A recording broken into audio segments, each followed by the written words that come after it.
Internal structure of testis.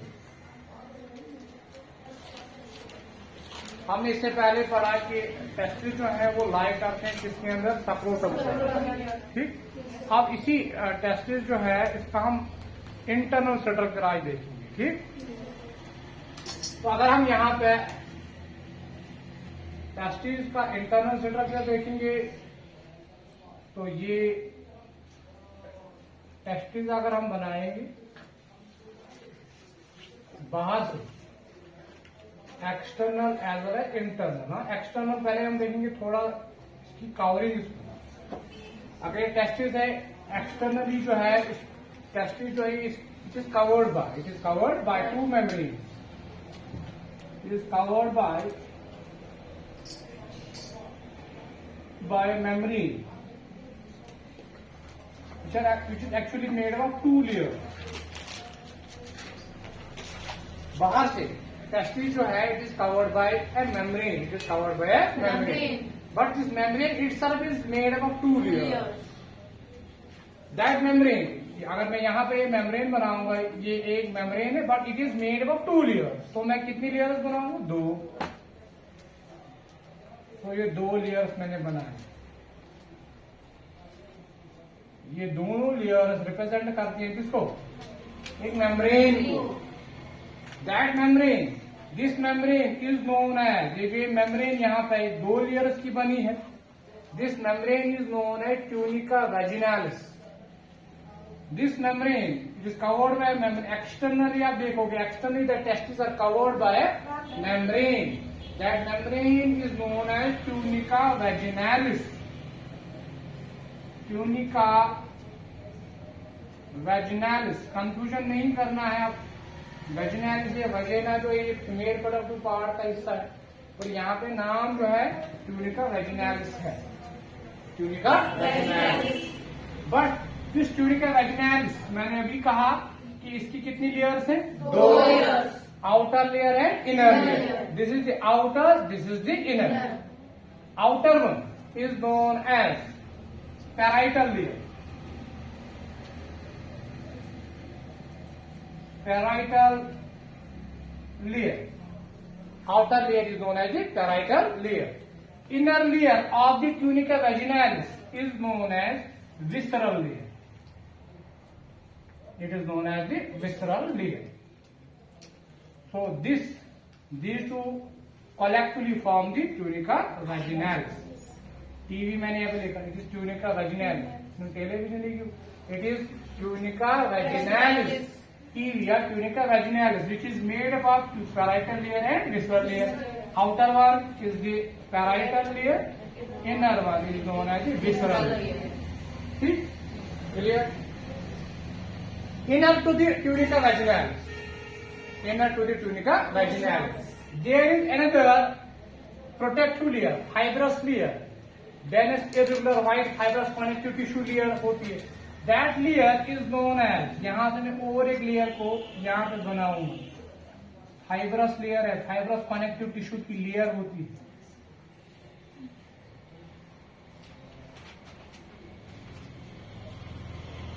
This layer, this protective layer is known as tunica albuginea. This layer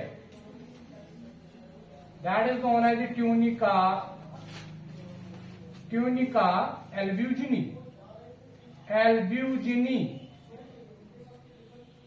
So inner to the tunica vaginalis there is a fibrous connective tissue layer that is known as the tunica albugini। It is a dense irregular white fibrous connective tissue। इससे पहले भी हमने पढ़ा है। ठीक, protective layer है। अब यही ट्यूनिका एल्ब्यूजिनी की जो ये फाइब्रस लेयर जो है, कहीं कहीं जगहों पे ये अंदर की तरफ मूव करती है, पार्टीशनल बनाती है, सेप्टम बनाती है, सेप्टा बनाती है। ठीक, तो कहीं कहीं जगहों पे आप इसको देखोगे ऐसे पार्टीशनल अराइज होते हैं।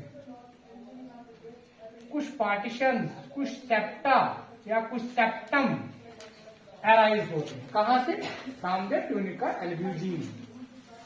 ट्यूनिका एल्ब्यूजिनी से कुछ पार्टीशन अराइज होते हैं दीज पार्टीशन, ये जो पार्टीशन है एक्चुअली है क्या, ट्यूनिका एल्ब्यूजिन ही है, कहीं कहीं जगहों पे ये अंदर की तरफ इसने मूव किया है। तो पार्टीशन इज बने, इनको हम सेप्टा कहेंगे या सेप्टम कहेंगे, पिलुलरी सेप्टा। ठीक, what are the septa, these are actually the projections of the tunica albuginea. तो ट्यूनिका एल्ब्यूजिन जो है अंदर की तरफ इसने मूव किया है, पार्टीशनस बनाए हैं, सेप्टा बनाए हैं, और यही पार्टीशन जो है दी सेप्टा, ये जो पार्टीशनस है, these partitions, these septa divide whole testis, या divide the testis into compartments, into compartments, various compartments। यहां पे कंपार्टमेंट है, this is the compartment, this is the compartment, this is the compartment, this is the compartment, this is the compartment, different compartment बन गए, these are the compartments. तो ये जो partition है उन्होंने पूरे टेस्टिस को डिवाइड किया किन में, in partition, in compartments. These compartments are known as testicular lobules, into compartments known as testicular lobules, testicular lobules.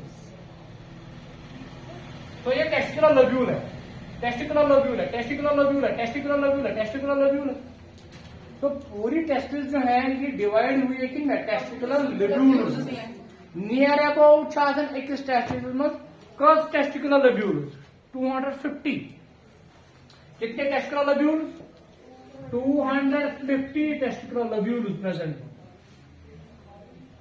तो एक टेस्टिस जो है वो डिवाइड होती है टेस्टिकुलर लब्यूल्स में, नियर अबाउट इनटू 250 टेस्टिकुलर लब्यूल्स। ठीक है, 250 testicular लब्यूल्स।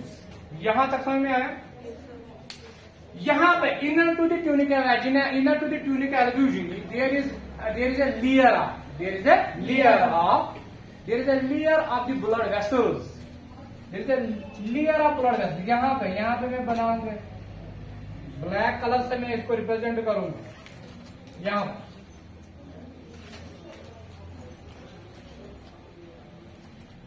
Inner to the tunica vaginalis, ये tunica albuginea, there is a layer of blood vessels, layer of blood that we provide blood to the testis. This layer is known as tunica vasculosa.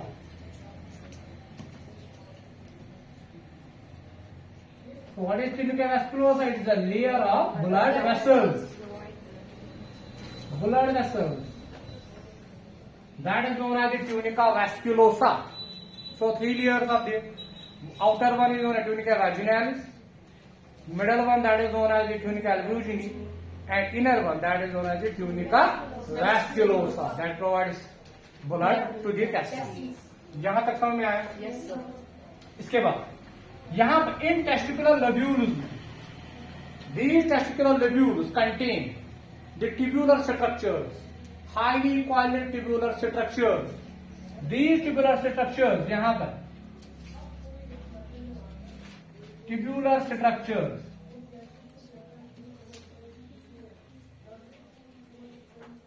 जो 1 से लेकर 3 हो सकते हैं।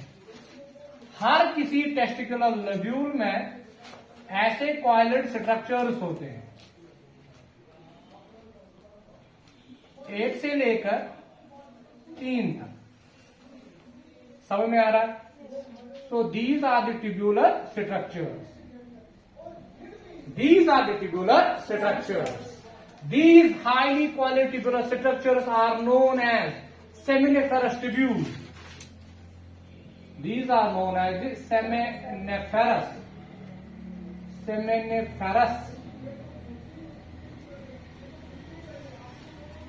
These are known as the seminiferous tubules. So what are seminiferous tubules? These are the coiled structures present in the testicular lobule. These are highly coiled structures. यही seminiferous tubules जो है यही रेस्पॉन्सिबल होते हैं किसके लिए? For the formation of sperm. Sperm formation कहां पे होती है? सेमिनिफरस ट्यूब्यूल्स में। sperm formation, spermatogenesis takes place in the seminiferous tubules. ठीक, यहां तक क्लियर है। इसके बाद जो ही यही सेमिनिफरस ट्यूब्यूल्स बाहर निकलते हैं from the testicular lobule, these are the testicular lobule, these are the compartments. अब यही सेमिनिफरस ट्यूब्यूल जब क्या निकलेंगे, बाहर निकलेंगे from the what, from the testicular lobule, they become straight. ये स्ट्रेट हो जाते हैं, यहां पर देखो ये स्ट्रेट हो जाते हैं। देखिए स्ट्रेट पार्ट है किसका, सेमिनिफरस ट्यूब्यूल का। जूनियर कहां से निकलते हैं, टेस्टिकुलर लब्यूल से जूनियर बाहर निकलते हैं, दे become straight. These straight parts, it is straight tubular part. In straight tubular parts हम tubular recti कहते हैं। They are known as the tubular recti. यहां पर लिखूंगा मैं, these are known as the tubular recti.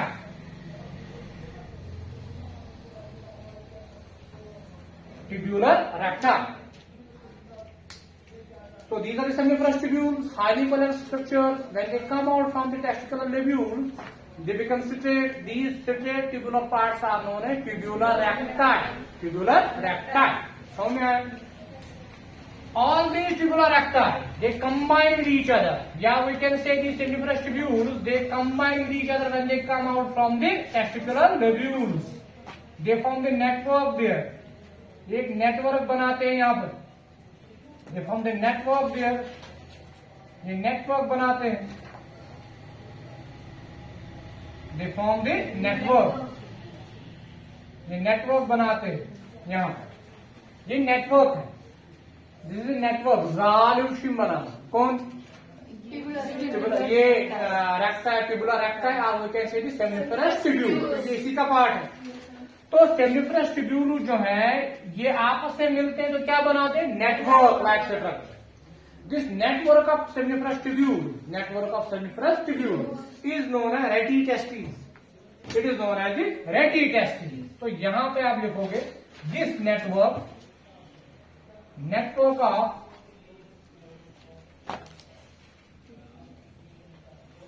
This network of शाबाश, या seminiferous tubule is known as rete testis. तो आप लिखोगे rete testis is the network, it is the network of seminiferous tubule. Network of seminiferous tubule is known as rete testis. Repeat मैं करूंगा, this is the seminiferous tubule, these are the seminiferous tubule, highly coiled, ये highly coiled होते हैं। जो ही ये testicular लब्यूल से बाहर निकलते हैं तो स्ट्रेट हो जाते हैं। ये स्ट्रेट पार्ट्स है ना, इसको हम ट्यूबुलर रेक्टाई कहते हैं। ये आपस में मिलते हैं, ये सारे आपस में मिलते हैं and form a network like structure. That network like structure is known as rete testis. It is the network of seminiferous tubule. समझ में आ रहा है? इसके बाद यहां तक समझ में आया। यहां से क्या होता है, इन रेटी टेस्टिस से अब क्या अराइज हो रहा है, एंड गोबर अराइज गसन कुछ ट्यूब लाइक स्ट्रक्चर, डक्ट से अराइज होते हैं, या we can say tubes arise होते हैं। 4-5 ट्यूब्स जो है वो अराइज होते हैं, किससे, from the rete testis, and they come out, they come out, और वो फिर बाहर निकलते, किनसे, फ्रॉम द टेस्टिस। ये टेस्टिस का इंटरनल स्ट्रक्चर। और जो ही ये रेटी टेस्टिस से क्या अराइज होते हैं, दीज डक्ट्स, दीज ट्यूब्स, और we can say ducts, they come out, ये बाहर आते हैं और कम्युनिकेट करते हैं विद द आउटसाइड स्ट्रक्चर। जो टेस्टिस के बाहर स्ट्रक्चर्स होते हैं उनके साथ कौन कम्युनिकेट करता है, यही ये ducts. These ducts are known as vasa efferentia. These ducts are known as, यहां पे मैं लिखूंगा these ducts are known as vasa efferentia। Efferents भी कहीं पे लिखे होगा तो कोई टेंशन नहीं, वो भी वही सेम है, वासा इफरेंशिया और वासा इफरन्स सेम है। सो these are the ducts, so vasa efferentia are the ducts which arise from the ready testis and communicate with the outside structure present outside the testis। तो ये टेस्टिस है, वो टेस्टिस, ठीक है। बाहर इसके जो स्ट्रक्चर्स होंगे उनके साथ कौन कम्युनिकेट करता है, वासा इफरेंशिया। ये वासा भी बाहर का स्ट्रक्चर, तो यही वासा एफरेंशियल कम्युनिकेट करेगा विद द आउटसाइड स्ट्रक्चर। समझ में आया यहां पर? अब आउटसाइड टेस्टिस क्या प्रेजेंट होता है? आउटसाइड टेस्टिस क्या प्रेजेंट होता है? एक highly coiled tubular structure present होता है। हाईली कॉइल्ड यहां पे मैं ड्रा करूंगा हाईली कॉइल्ड, यहां इसके बाहर हाईली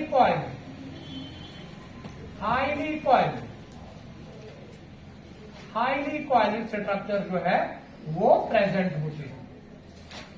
हाईली कॉइल्ड, तो ये वासा एफरेंशियल किसके साथ कम्युनिकेट करता है? जिसके highly coiled structure. That highly coiled structure is known as epididymis, जो मैंने पढ़ाया आपको, epididymis. This is known as epididymis या डक्टस एपिडाइडिमिस भी बोलते हैं। डक्टस एपिडाइडिमिस भी बोलते हैं। Ductus epididymis, it is a highly coiled structure. Its length is near about 6 meters. 6 meter. This is 1 meter. 6 meter इसकी लेंथ। तो हाईली कॉइल्ड है, तो इसलिए कॉइल्ड है ताकि एरिया ये जो है ज्यादा हो, बट इधर स्पेस कम, एरिया इसका बहुत ज्यादा होता है। हाईली कॉइल्ड है बट स्पेस ये कम पकड़। हाईली कॉइल्ड इसीलिए सरफेस एरिया इसका बहुत ज्यादा होता है। सरफेस एरिया क्यों ज्यादा होता है? ताकि can accommodate more and more sperm. इसीलिए इसकी length near about 6 metre, near about 6 metre, इसीलिए कॉइल्ड होता है। हाईली कॉइल्ड, ठीक। इस पूरे एपिडाइडिमिस को हम डिवाइड करते हैं इनटू 3 रीजन। ये जो ऊपर वाला पार्ट है एपिडाइडिमिस का, जो ऊपर वाला पार्ट होता है, it is known as the caput epididymis. This much part it is known as the caput, CAPUT, caput epididymis. Caput epididymis. बीच वाला पार्ट, जो मेन वाला पार्ट, ये वाला part, this is known as the body. It is known as the body. And last वाला part जो है, this part, it is known as the cauda epididymis. It is known as the cauda epididymis. Chorda एपिडाइडिमिस। So 3 regions are there: caput, body, and cauda. ठीक? Function of this epididymis is storage of sperm. Storage of sperm. Storage of sperm. Storage of sperm. Second function important function इसकी है। अगर हम यहां से, मैंने आपको क्या कहा, सेमीफ्रेश ट्यूबुलम में क्या होती है? Sperm formation. अगर मैं यहां से स्पर्म को लूंगा और अंडर माइक्रोस्कोप देखूंगा, आप देखोगे ये ऐसे मूव करते हैं, इनकी कोई पर्टिकुलर दिशा नहीं होती है। बट जो ही ये ऐसे मूव करते, स्पर्म तो बनते रहते, तो यहां पे पहुंचे, फिर यहां पे पहुंचे, फिर यहां पे पहुंचे, जो ही ये कहां पे पहुंचेंगे? In the epididymis. They start moving in a particular direction. That means they become functional in the epididymis. It is the main function of epididymis. Here in the epididymis, functional maturity occurs in the epididymis. वरना sperm जो है ये ऐसे गोल गोल ऐसे घूमते रहते हैं। अगर हम माइक्रोस्कोप के नीचे देखेंगे और स्पर्म को लाएंगे कहां से? फ्रॉम द सेमिनिफरस ट्यूब्यूल, यहां से तो ऐसे मूव करते हैं। बट जो ही हम स्पर्म यहां पे पहुंचते हैं, then they start moving in a particular direction. That means इनकी जो मैच्योरिटी है, फंक्शनल मैच्योरिटी, वो कहां पे वो गेन करते हैं? सो एक तो फंक्शन है storage of sperm, second function जो इनकी है that is they attain the functional maturity. They attain the functional maturity in epididymis. They attain the functional maturity in the epididymis. समझ में आया? लास्ट पार्ट, यहां पर सेमिनिफरस ट्यूब्यूल के बाहर जो रीजन है, ये वाला reason, the space which is present outside the seminiferous tubule, it is known as interstitium. This space which is present outside the seminiferous tubule, it is known as interstitium. Interstitium. इस interstitium में कुछ cells होती हैं. इस space के अंदर, what is interstitium? It's a space outside the seminiferous tubule. This space contains some cells. Those cells are known as interstitial cells. Those cells are known as interstitial cells. Last point जो है interstitial cells, or these cells are also known as Leydig cells. Leydig sinus है ना, Leydig cells. These Leydig cells secrete a hormone that is known as a testosterone, or we can say they secrete the sex hormone, testosterone. They secrete the hormone, sex hormone like testosterone. तो आपको कोई बोलेगा कि testosterone कौन secrete करता है? It is actually the Leydig cells or interstitial cells which are present in the interstitium. It is a space outside the seminiferous tubule. तो सुपरम की फॉर्मेशन कहाँ पे होती है? Seminiferous tubule. फिर वो कहाँ पे मूव करेंगे? इन दी रेटी टेस्टिस, ट्यूबुलर रेक्टाइल, देन रेटी टेस्टिस, देन वासा एफरेंशियन, देन एपिडाइडिस. इसके बाद में हम कल पढ़ेंगे. समझ में आया? जहां तक समझ में आया